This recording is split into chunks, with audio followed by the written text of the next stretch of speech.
Ассаламалейкум. Сүндеттеу туралы көптеген сұрақтар келген екен. Сол сұрақтарға бүгін сіздермен жауап беретін боламыз. Жаңа туылған балаға бірден сүндет жасаған дұрыс па, немесе кейін 5-6 жасында ма? Сүндеттеу жасаған кезде сүндеттеу ол жасқа қарамайды. Сүндеттеу мүшенің дұрыс дамып, жетіліп, шығып тұрғанына байланысты. Мүше жетіліп, шығып тұрған болса, кез келген жаста жасай береміз. Туылған кезде де, кейін де жасай берсе болады. Ал мүшенің жетіліп дамып тұрғанын оны білікті уролог, андролог дәрігеріне алып барасыздар. Хирург дәрігер емес. Өкінішке орай сол сүндеттеп тастады деп келіп жатқан ата-аналар өте көп. Неге олар сүндеттеп тастайды, неге білмеймін не деп жүргеннен көрі алдын ала сіздер білікті сомен айналысатын дәрігерге барып тексертіңіздер. Қайырлы күн, баламыздың жасы 1 жас 9 ай, фимоз деді хирург. Массаж немесе сүндеттеуде ерте емес пе деп уайымдап жүрміз. Сүндетке үйде майлап марганцовка ромашкамен жууға бола ма дейді. Біріншіден, мүшемен хирург емес, уролог, андролог айналысады. Осы жердің өзінде сіздер уже қателесіп тұрсыздар біріншіден. Екіншіден, мүшенің басында фимоз болса, оны қинап баланы ашудың қажеті жоқ. Егер баланы қинап ашатын болсаңыздар, өздеріңіз де бала да қиналады. Егер аштыңыз ба, онда сүндеттеп тастау керек болады. Себебі ашылған кезде ол мүшенің басында жабысып тұрады да шеткі тіні. Сол ашылған кезде мына мүшенің басы жара болады, как сүндеттен кейін жазылған сияқты жазылады. Ойлаңыздар, сіздер бір сүндетті 2 рет жасатайын деп жатсыздар балаңызға. Сол үшін балаңызды қинамаңыздар, май жағып ашудың қажеті жоқ.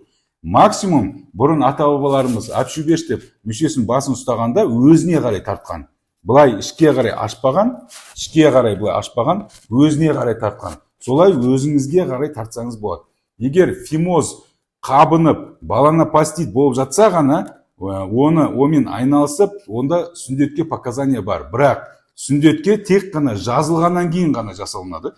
Қызарып, воспаление болып, іріндеп тұрған кезде сүндет жасауға мүлдем болмайды. Май жағып, мүшеге массаж жасауға болмайды.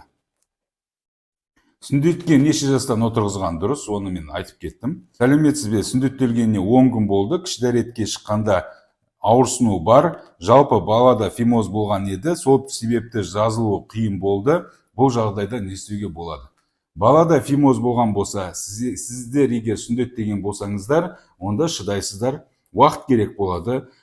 Кімде фимоз, кімде баланит, кімде баланопастит, қайта-қайта қабыну көп болған болса, олардың мүшесінің жазылуы да ұзақ болады. Оған енді шыдайсыздар, балада кішкене қиналады, сізде қиналасыздар. Обработка, күнделікті айналысу керек болады оған. Егер сіздің обработкаларыңызға байланысты да ол жеңіл жазылады. Кейбіреулер дұрыс обработка жасамаған кезде қатты болып қатып қалады да басы, корочка болып. И кіші дәретке барған кезде қиналады. Бұл именно осындай фимоз кезінде, баланит кезінде именно мүшенің басының зәр шығатын канал бітеліп қалады да, миотостеноз деп аталынады. И баланың кіші дәретке шығуы қиналады. Кей кезде біз осыған операция жасап жатамыз. Сол үшін, егер кімнің мүшесінің басы жабылып, кіші дәретке шығуы қиналып жатқан болса, онда тез арада келіп, дұрыстап ем жасау керек, чтобы ертең операцияға бала түсіп қалмас үшін. Саламатсыз ба, сүндетті ұйықтатып па, ұйықтатпай жасаған дұрыс па дейді. Менің кеңесім қазіргі балаларды сүндетке ұйықтатып жасаған дұрыс. Себебі бала ұйықтап жатқан кезде біріншіден бізге мешать етпейді. Сүндет әдемі шығады. Екіншіден бала психологически травма алмайды. Бала ұйықтап жатады, ауырмайды, қиналмайды. И сүндет егер мүшесі дұрыс дайындалған болса, тез жазылады. Ал ерекше балалар мен гиперактивный балаларға тем более ұйықтатып жасау керек. Оларға жергілікті жансыздандыру арқылы жасаймыз деп рисковать етудің қажеті жоқ. Балаларыңызды аяңыздар. Келесі жол қандай тақырыпты қозғағанымызды қаласаңыз, соны комментарийға жазып кетіңіз.